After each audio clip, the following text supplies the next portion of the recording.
Selamat pagi kelas 4. Semoga kalian dalam kondisi baik-baik saja dan selalu sehat selalu dan dalam selalu penyertaan Tuhan. Oke, pada pertemuan kita di video pembelajaran kali ini kita masih dalam pembelajaran mata pelajaran Bahasa Indonesia.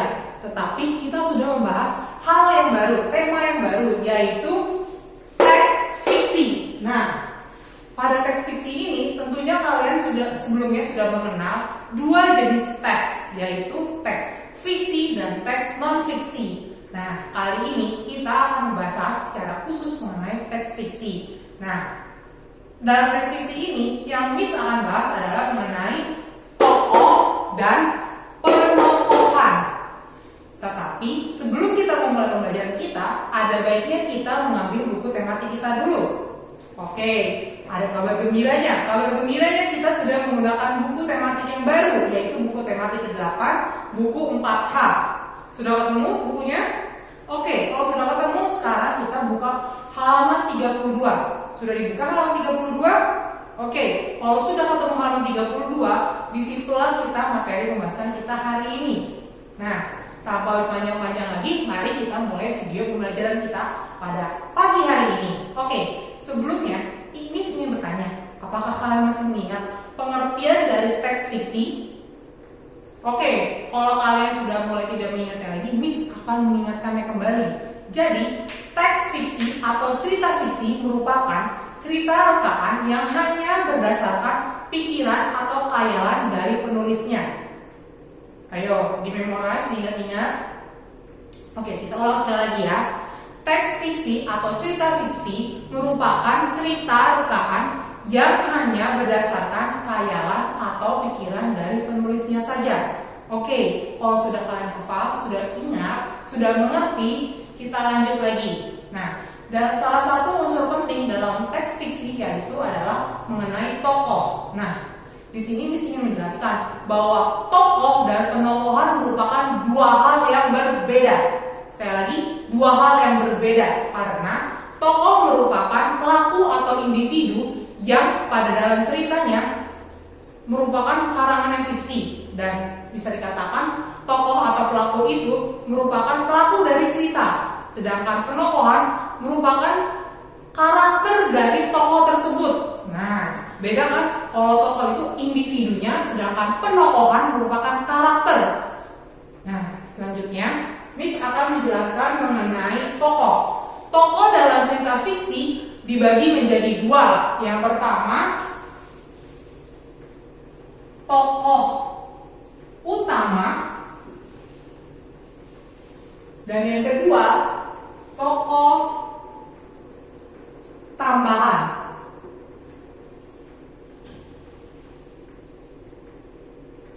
Oke, sekarang Miss Patricia akan menjelaskan mengenai tokoh utama dan tokoh tambahan. Nah, tokoh utama, apa sih kira-kira yang kalian ketahui mengenai tokoh utama? Ada yang sudah mengetahuinya? Oke, kalau belum, Miss akan menjelaskan. Tokoh utama adalah tokoh yang memiliki peran utama dan kemunculannya selalu banyak dalam suatu cerita atau mendominasi cerita.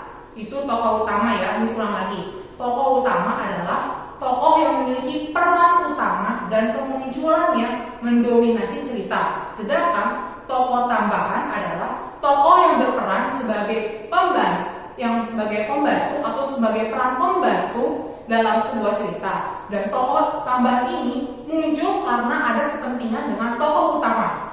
Misalnya sekali lagi, tokoh tambahan adalah tokoh pembantu yang kemunculannya dalam cerita adalah pada saat tokoh ini memiliki kepentingan dengan tokoh utama. Itu dua jenis tokoh. Sekarang Miss akan menjelaskan lagi dua jenis penokohan. Ingat sekali lagi, penokohan dan tokoh adalah hal yang berbeda. Oke, penokohan bisa digambarkan pengarang melalui isi pikiran, dan melalui ungkapan kata kalimatnya, melalui juga sifat dari tokohnya. Nah, makanya di dalam penokohan juga dibagi menjadi dua, yaitu tokoh prota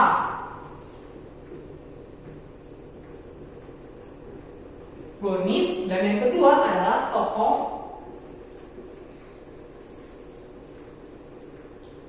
antagonis. Oke. Kalau di sebelumnya ada tokoh utama dan tokoh tambahan, dan sekarang ada tokoh protagonis dan tokoh antagonis. Nah, apa sih yang dimaksud dengan tokoh protagonis dan antagonis? Oke, Miss Patricia akan menjelaskan. Tokoh protagonis adalah tokoh yang mendukung jalannya cerita. Biasanya dalam suatu cerita terdapat satu atau dua tokoh yang memiliki karakter protagonis. Nah, tokoh protagonis ini memiliki watak yang baik hati dan biasanya disukai oleh para pembaca dalam cerita.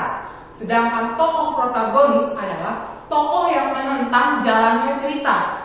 Nah, dalam menentangnya jalan cerita, tokoh antagonis ini memiliki karakter atau sifat yang jahat dan biasanya tidak disukai oleh pembaca dalam suatu cerita. Oke, sekarang Miss mau bertanya, kira-kira kalian sudah pernah mendengar belum cerita tentang bawang merah dan bawang putih? Sudah? Oke. Kalau dalam cerita bawang merah dan bawang putih, kira-kira tokoh utamanya itu siapa? Bawang putih. Oke, betul. Berarti cerita bawang merah dan bawang putih, pelaku utamanya tadi ada bawang putih. Nah, tokoh tambahannya kira-kira siapa? Betul, tokoh tambahannya bawang merah. Miss, kenapa tuh bawang merah tokoh tambahan bukan tokoh utama? Kenapa? Ayo, ada yang tahu? Betul sekali, karena cerita bawang merah dan bawang putih menceritakan tentang kehidupan atau perjalanan kehidupan dari bawang putih, bukannya dari bawang merah. Makanya tokoh utama dalam cerita bawang merah dan bawang putih adalah bawang putih, dan bawang merah bersifat sebagai tokoh tambahan. Itu mengenai tokoh utama dan tokoh tambahan. Lanjut kita mengenai tokoh protagonis dan tokoh antagonis dalam cerita bawang merah dan bawang putih. Kira-kira menurut kalian siapa yang menjadi tokoh protagonis dan tokoh antagonisnya? Ada yang tahu? Betul, yang menjadi tokoh protagonis adalah bawang putih dan yang menjadi tokoh antagonis adalah bawang merah. Kita tahu sekali bahwa dalam cerita bawang merah dan bawang putih mempunyai sifat atau watak yang baik dan suka menolong orang. Makanya bawang putih termasuk dalam tokoh protagonis. Sedangkan bawang merah sifatnya sangat jahat terhadap bawang putih kan. Nah, makanya bawang merah termasuk dalam tokoh antagonis. Oke, kalau kalian sudah mulai familiar mengenai tokoh utama dan tokoh tambahan beserta tokoh protagonis dan tokoh antagonis, sekarang Miss Patricia akan membacakan suatu cerita kepada kalian. Nah, dari cerita ini, Miss harap kalian mengetahui supaya siapa ya yang termasuk tokoh utama dalam cerita ini, siapa yang termasuk tokoh tambahan, dan siapa saja tokoh protagonis dan tokoh antagonis dalam suatu cerita ini. Oke, sekarang Miss akan membacakan cerita. Miss yakin kalian sudah pernah mendengar ceritanya. Siap ya? Ceritanya mengenai maling kundang. Ada yang tahu cerita maling kundang? Oke, Miss akan membacakan ya. Maling kundang. Di sebuah desa hiduplah seorang perempuan miskin. Ia hidup bersama anak tunggalnya. Namanya maling kundang. Sehari-hari perempuan itu bekerja sebagai nelayan. Namun penghasilannya tak bisa mencukupi kebutuhan mereka sehari-hari, sehingga hidup mereka selalu berkekurangan. Saat maling kundang mulai dewasa, ia memutuskan untuk pergi ke kota. Ia ingin mengadu nasibnya di sana. Barangkali dengan pergi ke kota, aku bisa mengubah nasibku, ibu, kata maling kundang. Dengan berat hati, ibunya pun mengizinkan. Kini, ibunya kembali menjadi perempuan tua yang kesepian. Setelah kepergian maling, ibunya selalu memikirkan keadaan anaknya itu. Ia menjadi sakit-sakitan. Sementara maling tak pernah mengirimkan kabar untuknya. Hingga beberapa tahun kemudian, maling berhasil mengubah nasib. Ia telah menjadi saudagar yang kaya raya. Maling memiliki banyak kapal. Hidup maling tak lagi susah. Maling juga menikahi seorang perempuan bangsawan yang sangat cantik. Suatu hari, maling ingin melihat keadaan desanya. Sudah lama sekali ia tak pulang. Malin pergi bersama istri dan banyak pekerjanya. Ia juga membawa banyak uang untuk dibagi kepada para penduduk di desanya. Sampailah Malin di desanya. Dengan sombong, ia membagikan uang kepada penduduk. Penduduk di desanya sangat senang karena jarang yang melakukan hal seperti Malin. Di antara mereka ada juga yang mengenali Malin kundang, yakni tetangganya sendiri. Orang itu pun segera pergi ke rumah Malin hendak memberitahukan kabar gembira tersebut kepada Ibu Malin. "Ibu, apakah kau sudah tahu? Anakmu Malin sudah telah menjadi orang kaya," seru tetangga itu. "Dari mana kau tahu? Selama ini aku tak pernah mendapat kabar darinya," ucap Ibu Malin terkejut. "Sekarang pergilah ke dermaga. Anakmu Malin ada di sana.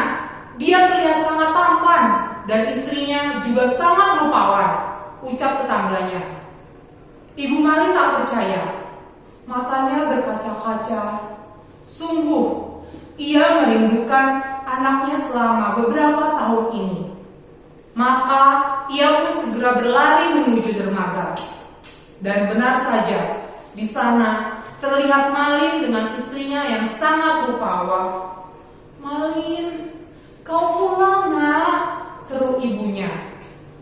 Malin pun melihat ibunya, namun ia malu mengakui orang tuanya yang berpakaian sangat lusuh itu.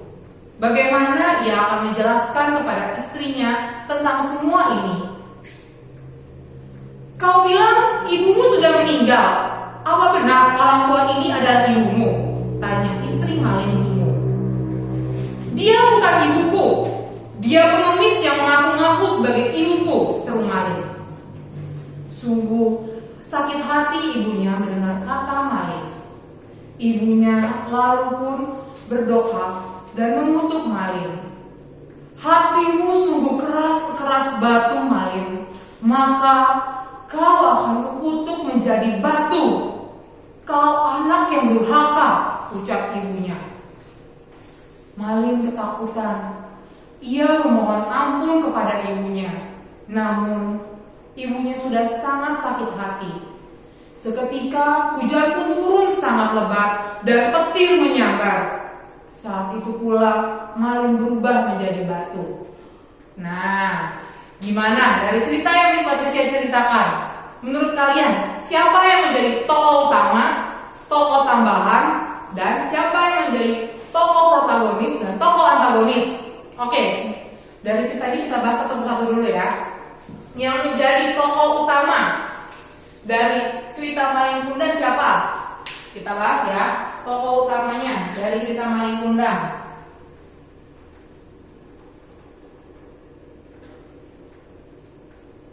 Tokoh utama. Siapa yang tahu tokoh utamanya? Betul, tokoh utamanya adalah Malin Kundang. Dan tokoh tambahannya siapa saja? Tokoh tambahan. Tokoh tambahannya siapa? Ada yang tahu? Betul, ada ibunya Malin,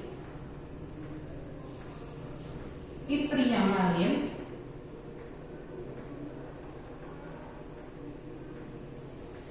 oke, itulah tokoh tambahannya. Sekarang Miss akan membahas mengenai tokoh protagonis dan tokoh antagonis dalam cerita Malin Kundang. Nah, di sini Miss akan banyak tuliskan ya. Tokoh protagonis. Biasanya kalau di cerita pada umumnya, tokoh utama juga itu biasanya berperan atau berwatak sebagai tokoh protagonis. Tapi menurut kalian dalam cerita Malin Kundang kali ini, apakah tokoh utamanya berwatak tokoh protagonis? Betul, dalam cerita ini tidak sebagai tokoh protagonis. Jadi siapa Miss Patricia yang menjadi tokoh protagonisnya? Kalau kalian mendengar ceritanya, menurut kalian siapa? Betul sekali, dalam cerita Malin Kundang yang menjadi tokoh protagonis adalah ibunya Malin. Dan yang menjadi tokoh antagonis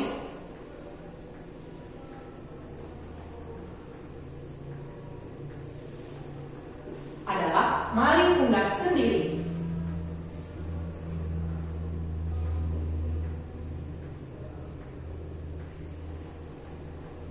Nah, berdasarkan cerita yang kita bahas pada pembelajaran kali ini, kalian tahu kan bahwa tidak semuanya dalam suatu cerita yang fiksi bahwa tokoh utama itu akan berwatak sebagai tokoh protagonis. Seperti yang dicontohkan dalam cerita ini, tokoh protagonisnya justru bukan tokoh utamanya, tetapi tokoh tambahannya. Dan tokoh yang menjadi tokoh utama dalam cerita Malin Kundang berperan sebagai tokoh antagonis dalam cerita ini. Nah, dari video pembelajaran kali ini, Miss Patricia berharap supaya kalian dapat lebih mengerti lagi di dalam teks fiksi bahwa tokoh dan penokohan itu adalah suatu hal yang berbeda. Dan untuk tugas kalian kali ini, tugas kalian berada di halaman 32. Sudah ketemu halaman 32 sampai dengan halaman 33. Kalian untuk menuliskan kembali siapakah tokoh-tokoh antagonis dan tokoh protagonis yang berada pada cerita halaman 28 pada halaman 28 sampai halaman 31. Oke, sekian video pembelajaran kita pada hari ini. Miss harap bila ada kalian pertanyaan, kalian bisa mengirimkan pertanyaannya itu melalui Bu Nita, dan supaya Bu Nita mengirimkannya kepada Miss Patricia melalui email. Oke, sampai berjumpa kembali di dalam video pembelajaran selanjutnya. Bye-bye!